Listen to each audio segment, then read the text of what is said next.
Olha, eu geralmente ando gravando muito vídeo sobre livro, né? Mas eu resolvi fazer mais um vídeo sobre espiritualidade, faz tempo que eu não falo sobre, porque me veio um assunto assim que é meio urgente conversar sobre, né? Eu tava vendo um vídeo que o Nando Moura postou ontem, e tava falando sobre uma mulher descobrir cura de tetraplegia. E tipo assim, se ela conseguir descobrir uma coisa dessa, 100% de apoio. Eu vou explicar para você como funciona um PCD dentro do que eu do que eu acredito, né? E isso é com base no que entidades me falam, não no que eu tirei da minha cabeça, né? Eu tava até jogando um pouco de Mortal Kombat aqui, eu vou deixar até o controle carregando um pouco enquanto eu falo, que acho que esse vídeo vai ter uns 20 minutos. Olha, do maior santo ao maior demônio tem o mesmo destino, deixar de existir.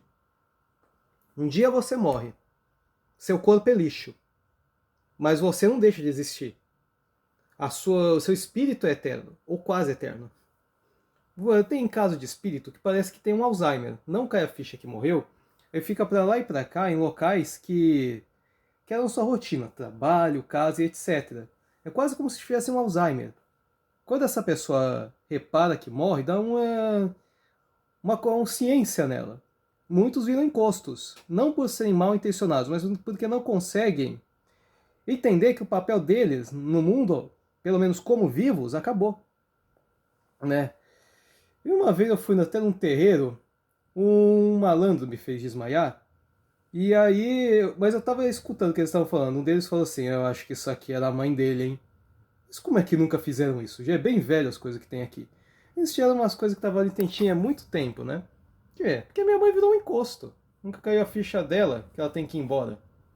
Mas e o que acontece, cara? Uh, Você, de repente, por que a maioria de Exu, Preto Velho, etc., resolveu fazer isso? Se tornar o que são? A maioria das vezes foi para aprender. Por quê? Porque eles precisam expandir mais o espiritual deles. O sentido da vida é o crescimento, não necessariamente material, não necessariamente só intelectual, né? Mas é evoluir. E depois da morte, você não deixa de ter que evoluir, se tornar alguém melhor, talvez, né? E o que acontece? Quando você chega numa certa expansão de consciência, você não necessita nem mais de preto velho, nem de Exu, nada, nem de malandro, porque cada ser humano tem os seus guias. E nem anjo da guarda você vai precisar. E depois de umas centenas de anos trabalhando como guia, eu devo lembrar, né, que tem alguns que são até mais de um, né? O Zé Pilintra, por exemplo, é um tipo de espírito que às vezes aparece em gira de Exu, de marinheiro, de malandro, mas na maioria das vezes é de malandro. E o que acontece? Eu também conheci os Sete Facadas. Antes era Exu, ele de repente resolveu virar baiano. Por quê? Porque tinha coisa que ele só ia conseguir fazer como baiano, então ele mudou. Eu conheci até um Exu que não estava ali necessariamente por querer mudar, mas porque ele foi oferecido essa oportunidade. Bom, então ele quis, já que ele aceitou, né? Tudo vem de escolha sua, né, cara? Ele falou que ele estava lá embaixo, no inferno. Um anjo deu a oportunidade para ele de mudar, né? E então é como se ele estivesse fazendo o serviço comunitário. E aí o que acontece? Depois de centenas de anos trabalhando como tal, você vira um anjo. Geralmente tem papel de anjo da guarda. Depois de centenas de anos, você deixa de existir como consciência e volta a ser um pedaço de Deus. E aí o que acontece? Você deixou de existir como uma consciência individual, porque você passou a ser, voltou a ser a Deus. Isso, cara, pode demorar mais uns 1000 anos, talvez mais. E como surge uma alma do nada? Lá em Oruanda, tem uma espécie de árvore, tem um fruto que parece um ovo, tanto é que chamam aquilo de ovoide. E é daí que nasce uma alma nova. O que acontece? Se você colocar num útero aquilo ali mal desenvolvido, imaturo, ele vira uma pessoa que tem uma deficiência grave. Tipo uma microcefalia ou coisa parecida, porque é uma pessoa que é incompleta, mal desenvolvida. Teria que amadurecer mais aquilo. Mas não é sempre o destino daquela pessoa. Né? Quer dizer, não é sempre o que aconteceu com aquela pessoa. Às vezes aquela pessoa veio pra terra, pro carnal, daquele jeito, por escolha dela. Eu vou te dar um exemplo de uma família que eu conheci. Era um casal de militares. E aí eles tiveram um filho que tinha um autismo elevadíssimo. Sabe aqueles autistas que você tem que alimentar na boca, fica batendo e tal? Batendo nos outros e tal? Então, aquele. Ele nasceu como o irmão mais velho. Aí depois nasceu uma menina, a mais nova. Aquele PCD morreu quando estava com mais ou menos 18 ou 19 anos. Em seguida, a mãe engravidou de novo, e era um menino. Era a reencarnação dele, mas ele nasceu normal. E o que tinha acontecido? Aqueles dois, vida passada, eram um casal. Mas eles decidiram reencarnar como irmãos. Então, primeiro, aquele cara quis reencarnar como um PCD daqueles, para ensinar aquela família de militar um pouco de humildade. Depois que acabou aquela fase, que foi quando a Letícia estava se tornando de maior, depois ela que virou a irmã mais velha, porque o garoto morreu e nasceu um bebê mais novo. Agora, nem sempre é o caso. Às vezes tem gente que vem no mundo daquele jeito porque é uma punição. Aí eu vou começar a falar de demônios para você. Como uma pessoa se torna um demônio após a morte? Olha, vamos imaginar uma pessoa que é alcoólatra ou um usuário de crack. Você percebeu que uma pessoa que usa droga, tipo cocaína, ela acha rápido um lugar que vende? Porque assim, se a pessoa um dia começa a se viciar nesse tipo de coisa, ela já está cercada por um espírito que também tinha aquele vício. Uma bebida alcoólica era um coquetel de energia. A gente, quando faz trabalho para alguma entidade, a gente usa um uísque, uma cerveja, coisa parecida, não é para ela beber, mas é porque aquilo é um coquetel de energia, ela sabe manipular aquilo para fazer alguma coisa. Ainda assim, aquilo ali é energia.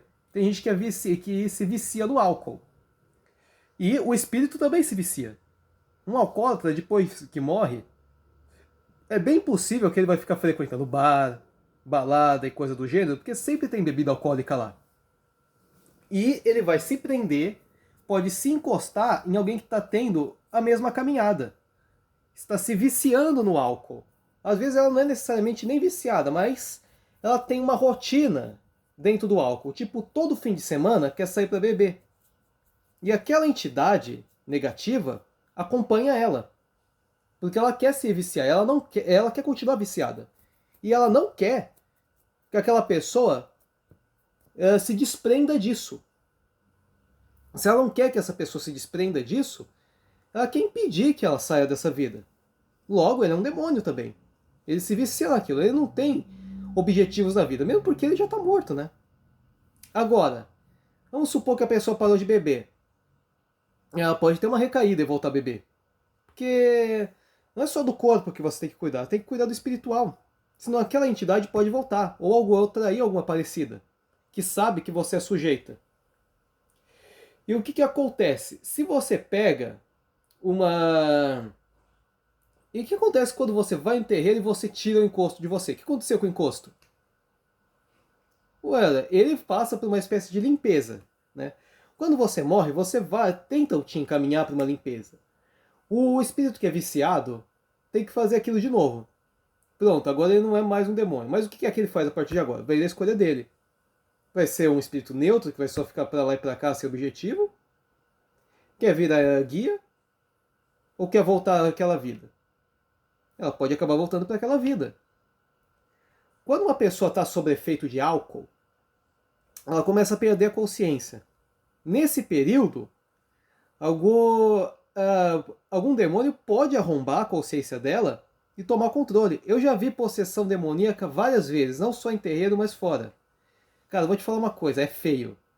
Os caras geralmente só te xingam, te zoam, te ameaçam. Por quê? Porque a consciência deles já foi apodrecida. É quase como se ele tivesse pegado uma doença mental. E tem que tentar salvar aquela pessoa também. Não é só o portador do demônio, mas o próprio demônio. E o que acontece? Quando o psicopata vem ao mundo, geralmente, se ele conseguiu, se um demônio dá um jeito de reencarnar, muitas vezes ele é a reencarnação ele reencarna como um psicopata. Mas mesmo psicopatas têm um papel no mundo. Vamos supor que você está num ambiente ruim e você apanhou de um psicopata. Você só saiu de lá por causa daquilo. Né? Então, mesmo a espiritualidade tenta dar um papel, tenta encaminhar uma pessoa que é ruim para alguma coisa boa, nem que seja da pior forma possível. Né?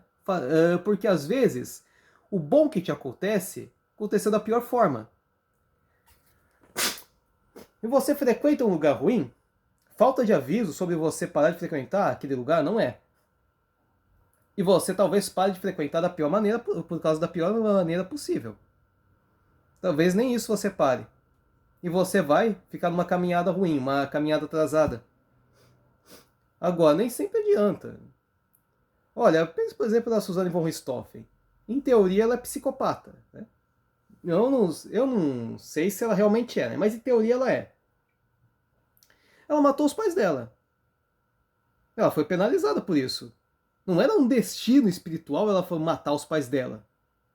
Talvez por isso ela está sendo punida a longo prazo. Mas olha ela agora. Tá quase saindo da cadeia.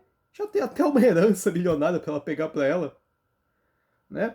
Talvez a penalidade dela tenha acabado, mas eu não tenho. E ela tá tendo uma segunda chance da vida. Mas o que ela vai fazer daqui em diante?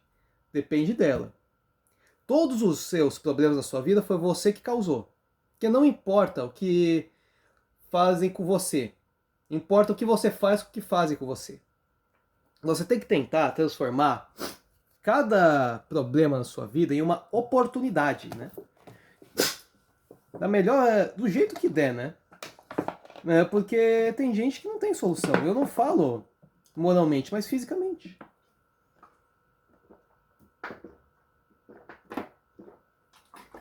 Você pensa, por exemplo, em alguém que pegou tetraplegia. Acabou a vida dela.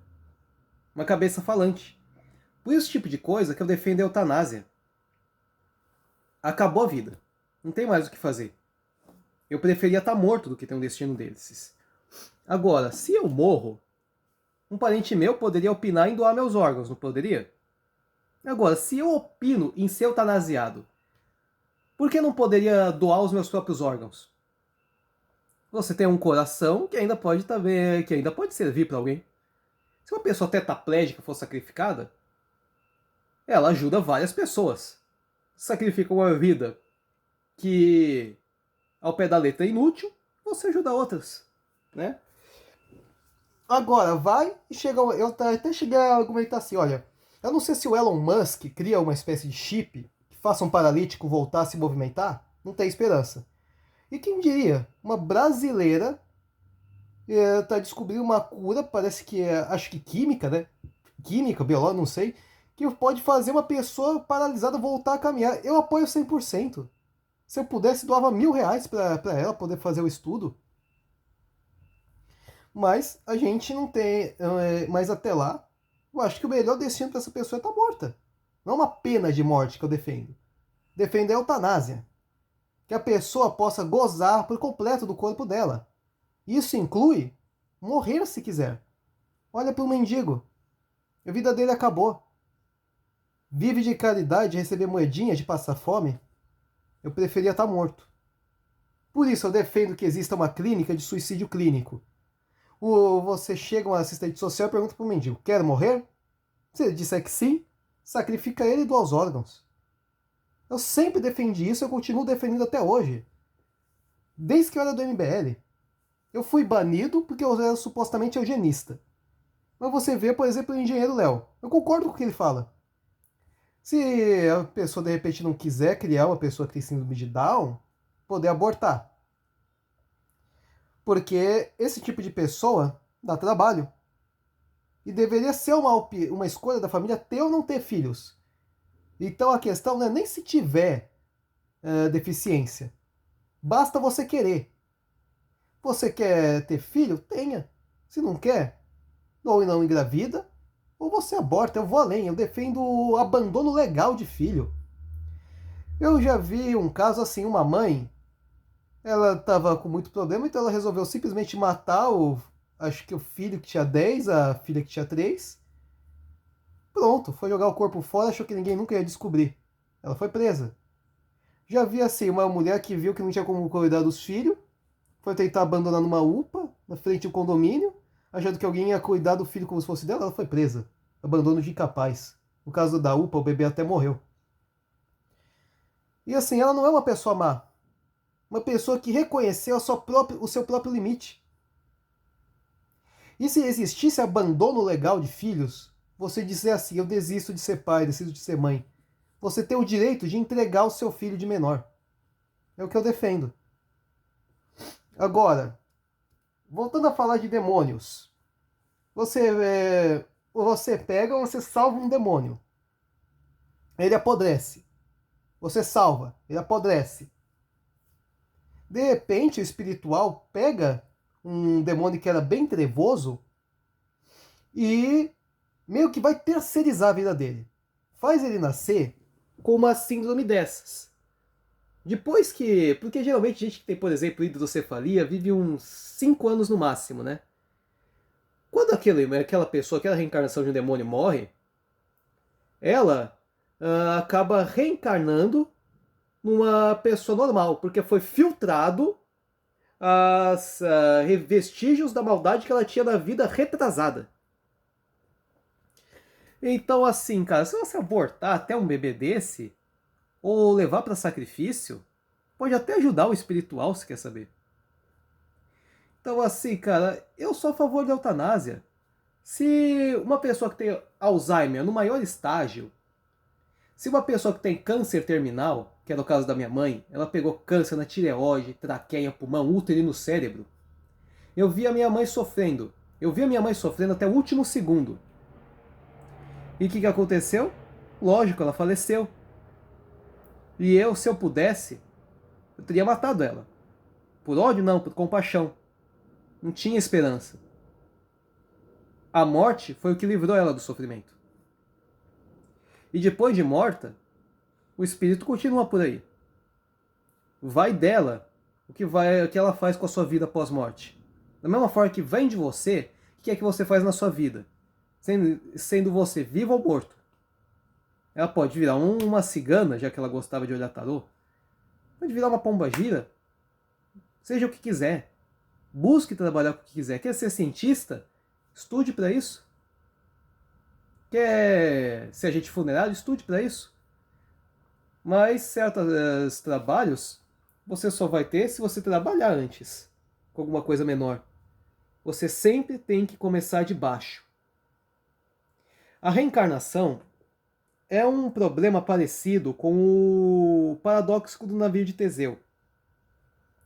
Você trocou todas as peças do barco, ainda é o mesmo barco? Agora olha para você, você não está na mesma família, não tem o mesmo nome, você não tem a memória da sua vida passada, talvez não fale nem o mesmo idioma, mas em algum sentido você é aquela pessoa. Segundo o que um herê me falou, vida passada eu era um tarólogo, loiro, espanhol, magro, alto, que usava rabo de cavalo. E aí eu falei pra ele, mano, eu odeio tarólogo, a maioria deles é charlatão. Aí ele até desenhou em uma mão minha um triângulo, um outro triângulo com olho. Ele me perguntou, conhece isso aqui? Conheço, é o seu olho que tudo vê isso aqui. Mas foi você que me ensinou isso? Fiquei até cismado. Será que eu era maçom vida passada, hein? Aí o que acontece? Ele falou que eu quis reencarnar aqui no Brasil para ter conhecimento sobre a magia daqui. A afro-brasileira. Foi uma escolha minha reencarnar. Tem até uma lenda que diz que Getúlio reencarnou em 2016. Porque eu não sei se você sabe disso, não só o Getúlio se matou. O filho e o neto dele. Porque aparentemente aquela família foi amaldiçoada. Não se sabe por quem. E depois de tanta insistência, de tantos seguidores que Getúlio, tantos simpatizantes que ele tem até hoje, ele resolveu reencarnar. Ele é alguém que desde criança, deve estar com 10 anos agora, se já fez aniversário, vai ser alguém que vão tentar inclinar para a política, que tem como tentativa de destino se tornar o presidente. Deus queira que ele salve mesmo esse país, viu?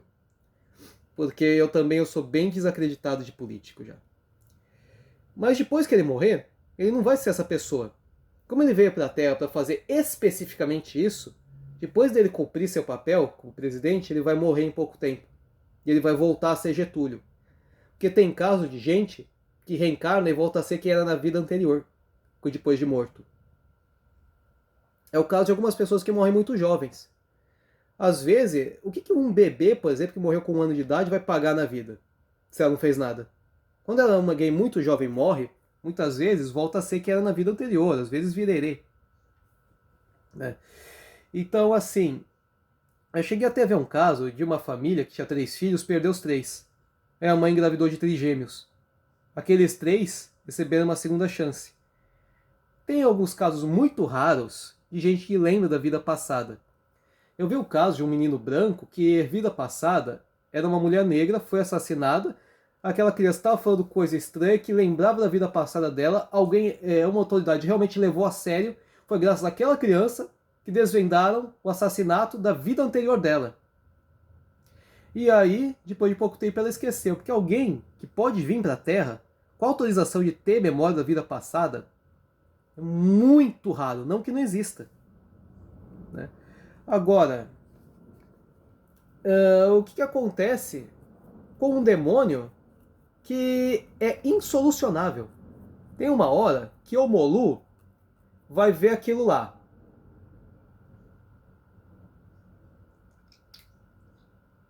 Se até o Molu desistiu daquele espírito, ele vai apagar ele como consciência. O que acontece com o espírito depois que mata o espírito? Ele morre. Mas ele já não está morto, ele deixou de existir. Acontece que, como eu falei no começo do vídeo, do mais santo espírito ao mais trevoso demônio, todos têm o mesmo destino: deixar de existir como consciência. Agora, por que é que Deus fez a vida? Mano, uma vez eu perguntei isso, acho que para um caboclo, ele me olhou e falou: por que Deus fez você?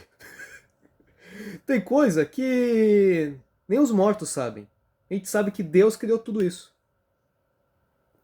A gente só não sabe por quê. Mas por que Deus criou o orixá se ele é supremo? Deus criou você, hein? Tá fazendo pergunta demais já. Pra ter um representante mais próximo à Terra. Tá boa essa resposta pra você? Olha, tá. Mesmo tendo sido bem mal educado, né? Porque assim, cara... E se eu te falar que Iemanjá e Possém não são a mesma pessoa? Um orixá, um deus pagão, ele não é uma pessoa que tem um formato humanoide. Ele é uma energia viva. Toda religião é uma mentira. Isso não significa que Deus não exista. Quando os espanhóis chegaram na América e destruíram aquela civilização, é porque talvez Deus tenha achado que era melhor. Eles faziam magia de sangue, que é inutilmente perigosa e desnecessária. Então Deus permitiu ser extinta aquela civilização, e eu acho isso uma pena, porque assim, eu gosto muito de cultura da Mesoamérica. Eu acho uma pena que eles queimaram praticamente tudo, porque eu adoro estudar aquele tipo de coisa, né? Eu acho que o pior massacre na humanidade já feito foi o da Mesoamérica. Eu acho que aquilo foi pior que o Holocausto, que os espanhóis fizeram. E a gente não tem muita consciência do que aconteceu ali, né? Porque não é tão recente, né? Mas eu acho que aquilo ali foi pior do que o Holocausto. Falando em Holocausto, eu posso até ser mais sádico até com o que eu vou falar agora. Se Deus estava disposto a sacrificar o próprio filho, por que ele não sacrificaria milhões de judeus para tentar fazer um mundo melhor? Desde que aquilo aconteceu, as pessoas refletem o que é ser uma pessoa boa, ter empatia. Que nenhuma morte ia ser como a de Cristo. Será que Deus então não quis sacrificar milhões de pessoas de uma vez? Né? É uma questão muito delicada isso que eu falei. Mas você não tem como ter certeza. E olhando até a lógica das coisas, é uma teoria plausível. Você não pode tentar. E é a mesma lógica que eu usei do psicopata. E se cada ditador na Terra veio à Terra de propósito para fazer uma espécie de limpeza na quantidade populacional, ou ter um reflexo do que é ser uma pessoa ruim? E se? E se é sempre o que importa. Eu trabalho como segurança, porque a gente não pode deixar um desconhecido entrar no prédio, mesmo se ele fique alegando que é parente do dono, ou coisa parecida. E se? E se for um ladrão? É, a gente tem que sempre se precaver. E se fosse comigo? Entende? Eu sou completamente a favor de aborto, porque eu sou um individualista radical. Se a vida é sua, você faz o que quiser. Ah, mas aquele feto é um ser vivo, e daí? Vai sentir uma dorzinha e acabou todo o sofrimento. Vir pra Terra também é um sofrer. Você vem pra Terra e você já nasce chorando porque você não sabe o que é aquilo que você está sentindo. Você já nasce sentindo dor. E possivelmente você vai morrer sentindo dor. Então você livrar uma pessoa da vida é até um ato de misericórdia. Eutanásia, aborto, suicídio clínico. Eu apoio tudo isso. Enquanto você estiver ciente dos seus atos, você deveria poder opinar. Uma pessoa que não tem braços e pernas, poder opinar no suicídio clínico. Uma pessoa, um mendigo, que não tem mais solução à vida dela, dificilmente se ergue, poder opinar em ser sacrificado. Um tetraplégico poder opinar em ser sacrificado. Porque o problema pode estar no teu corpo, mas não no espírito. Depois de morto, o paralítico volta a andar. Você pega gêmeos siameses, são dois espíritos ali. Depois de morto, são dois espíritos separados. Você pega alguém que tem um gêmeo parasita, aquele espírito que era o seu gêmeo morreu, você não. Então, cara, o sacrifício deveria ser um direito humano. Porque eu defendo que você faça o que você quiser da sua vida, contanto que você não prejudique os outros. E às vezes, você ter que cuidar de uma pessoa assim é o que te prejudica. Porque também é o que te impede de crescer. É o que te impede de evoluir. Pode ser isso. Você não consegue estudar e ter um trabalho maior, você está perpetuado a ter que cuidar de alguém que nem se move. Talvez não seja só melhor para você, que é obrigado a cuidar daquela pessoa, mas melhor até para a pessoa que está sendo sacrificada. Existem destinos que são piores do que a morte. E depois que ela morrer, ela vai decidir o que ela faz da vida dela. Ela vai... É da vida pós-morte, no caso, né? E aí a gente resolve a equação do navio de Teseu. Porque o que faz o navio ser de Teseu não são as peças. É o fato de Teseu conduzir. Então mesmo se você pega as partes antigas do navio, você reconstrua tudo, não é o navio de Teseu. O navio de Teseu é o que ele conduz.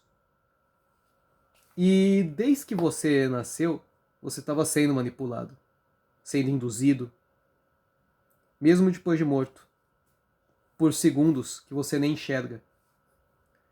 Agora, se Exu abriu meus caminhos, quem foi que abriu os caminhos de Exu? Foi Deus também? Deus está te usando como arma? Deus está te usando como instrumento? Deus é quem manipula as marionetes, que são orixás, que manipulam guias, que manipulam você. Demônios também manipulam você. A diferença é que depois de morto, você pode enxergar essas cordas. E eu não invento essas coisas do nada. Eu passei muito tempo conversando com gente morta já. E se uma mulher já está descobrindo, uma brasileira inclusive, descobrindo uma forma de fazer uma pessoa que tem paralisia voltar a se movimentar, ela está revolucionando o mundo, está revolucionando até a espiritualidade.